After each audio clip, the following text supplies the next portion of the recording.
Welcome to the Mighty Emotions podcast. I'm your host, Giselle. I'm a certified emotions coach, and I teach you how to respond better to your emotions so you can feel better in your life. My mission is to show you how to work with your emotions to become more emotionally resilient. Your emotions are not designed to overpower you, they're designed to empower you. On this podcast, I share what our emotions are, how to understand them and work with them, and the tools you need to reclaim your power and get unstuck from emotional pain so you can find fulfillment in your life again. I'm so glad you're here. Now let's get into the episode.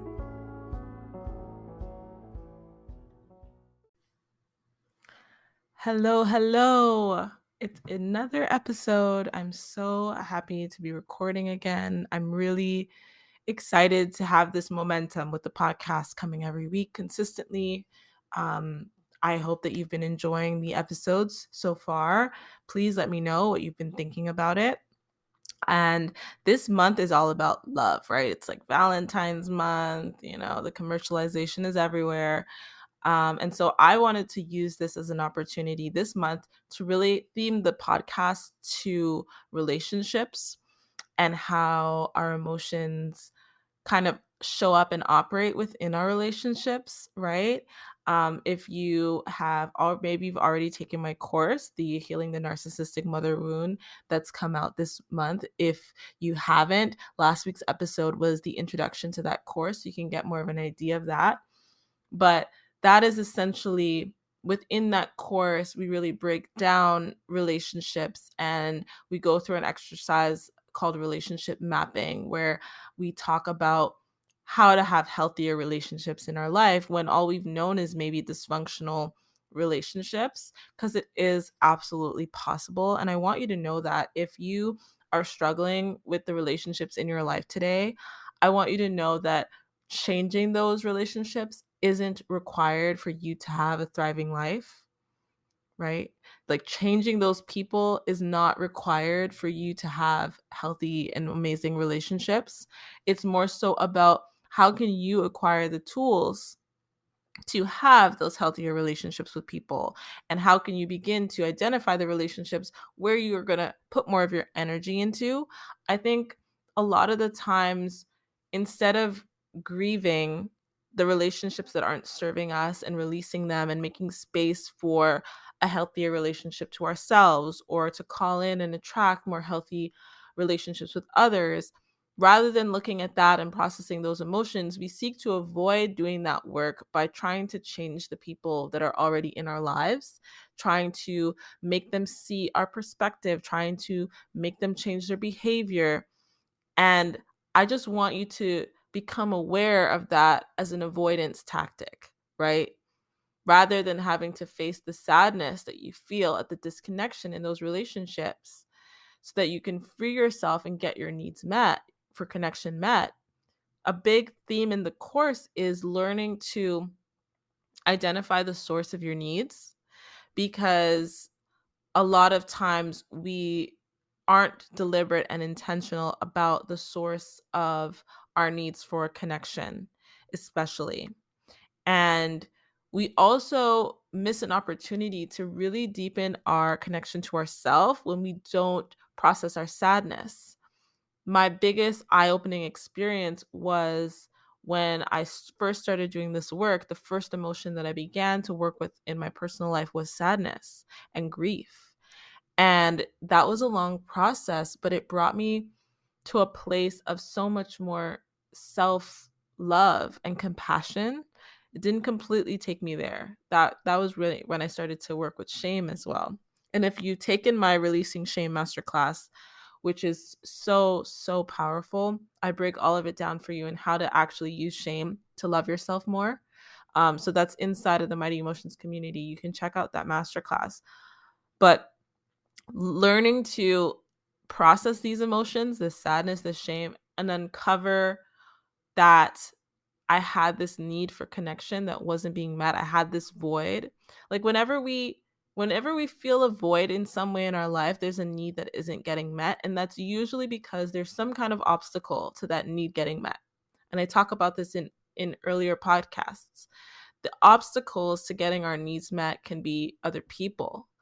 And sometimes we're not willing to accept that those people are an obstacle to us getting our needs met. We want to change those people. We want to make them meet our needs, right? We want them to respect our boundaries. We want them to accept us for who they are. We want for who we are. We want them to see us and hear us and know us and love us when they've shown us that they're incapable of doing so.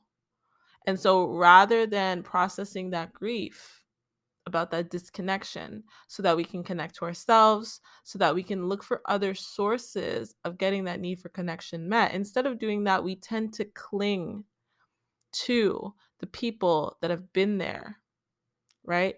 It is absolutely possible to change a relationship dynamic. And I teach you how to do that in the audio course, Healing the Narcissistic Mother Wound. We look at how to change the relationship dynamic that isn't working for you. So you don't need to necessarily cut people out of your life, but it really requires this pre-work of feeling those emotions and understanding what they're showing you, what's underneath those emotions, and then knowing what action to take. So that is what I want to talk to you about today, is when you've identified a relationship in your life that maybe isn't serving you, you're not feeling fulfilled, you're feeling really frustrated with this person in your life, you're feeling like you really need them to see you, you really need them to change, you really need them to get their act together.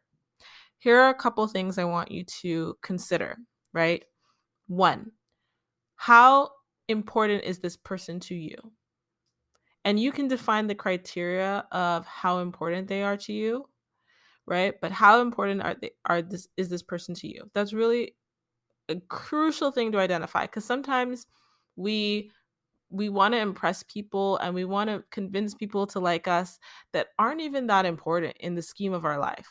Like they're somebody, that acquaintance or a friend of a friend, or whatever it may be, and we're looking for this person to fulfill our needs somehow. We've made them the source of that need getting met.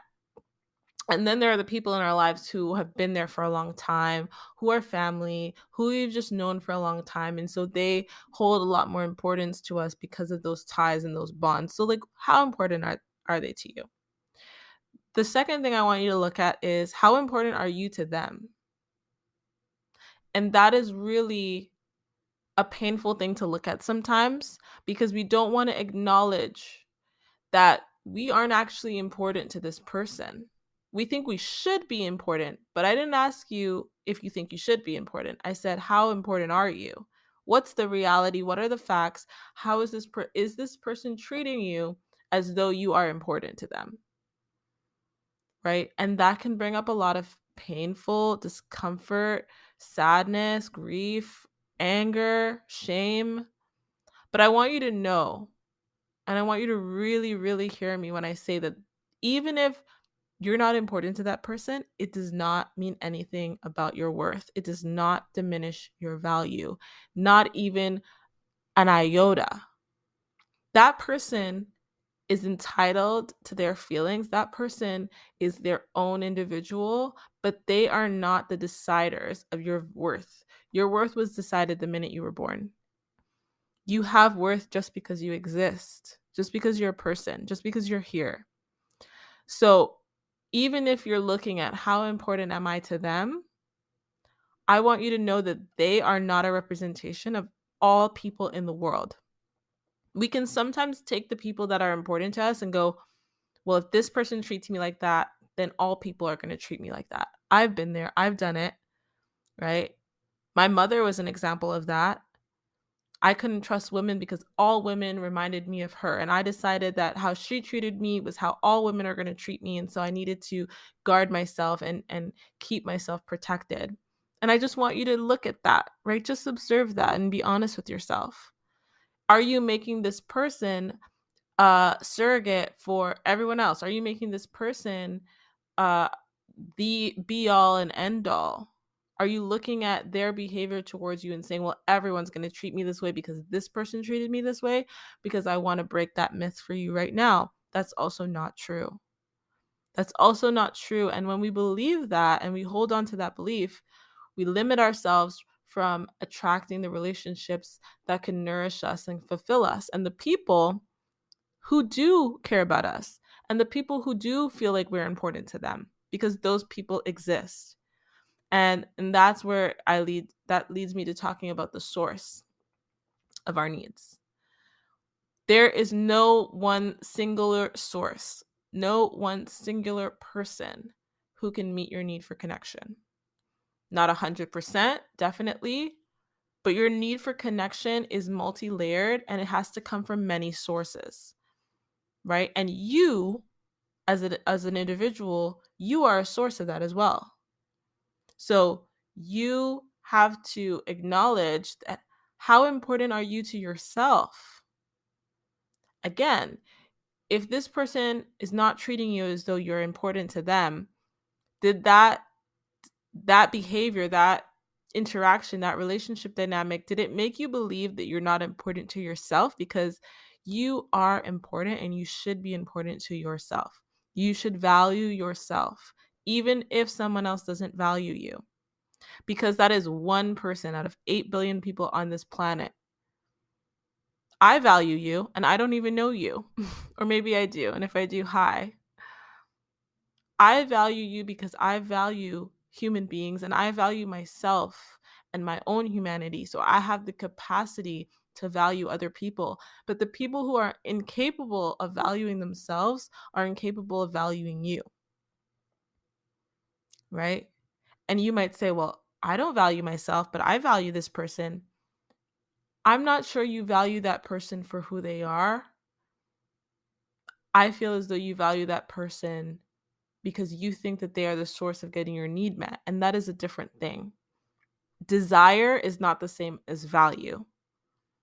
And this was an important thing for me to learn in my journey as well. For a long time, I was so deprived of my need for connection from my parents, from my early caregivers, from my early friends, that I just didn't even care if I was valued by anyone. I just wanted to be desired. I just wanted someone to choose me. I just wanted someone to see me. I just wanted someone to care.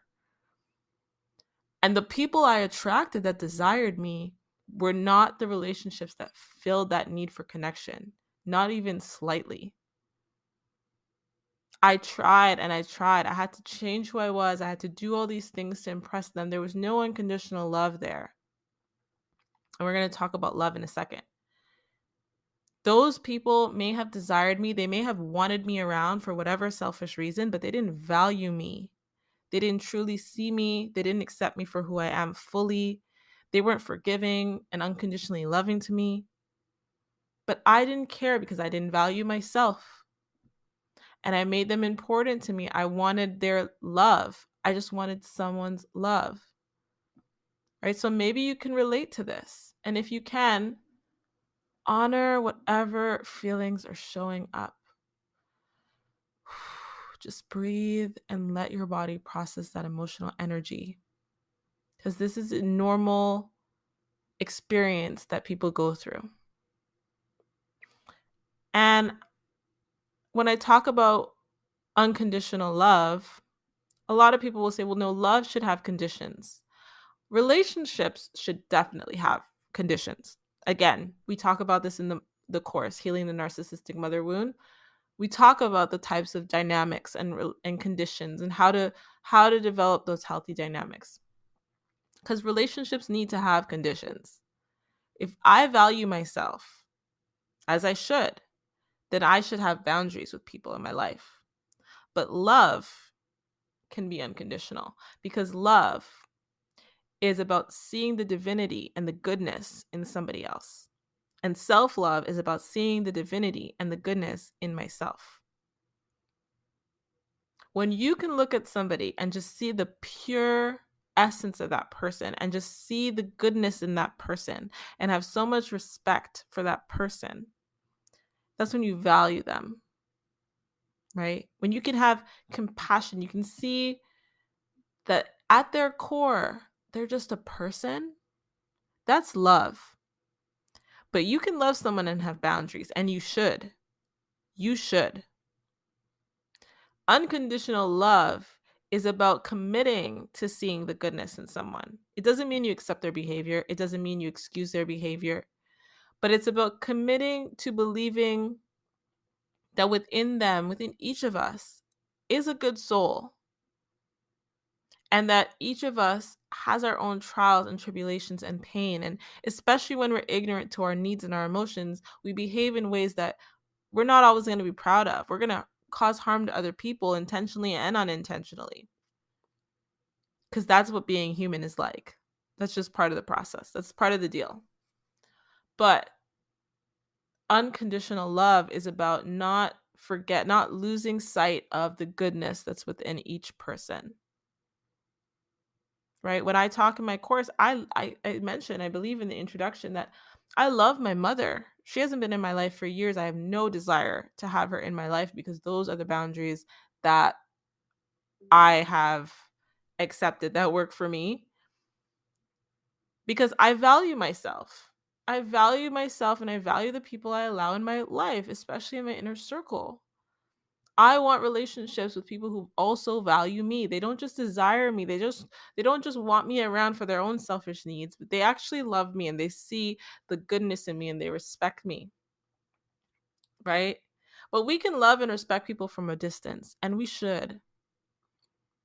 We should, right? But why don't we? Well, a large part of it has to do with that alone feeling, that feeling of being alone. And so I'm just going to end the podcast by talking about that, because as I said earlier, the first emotion that I had to work with was sadness. And the sadness and the deep grief that I felt was how I felt so alone.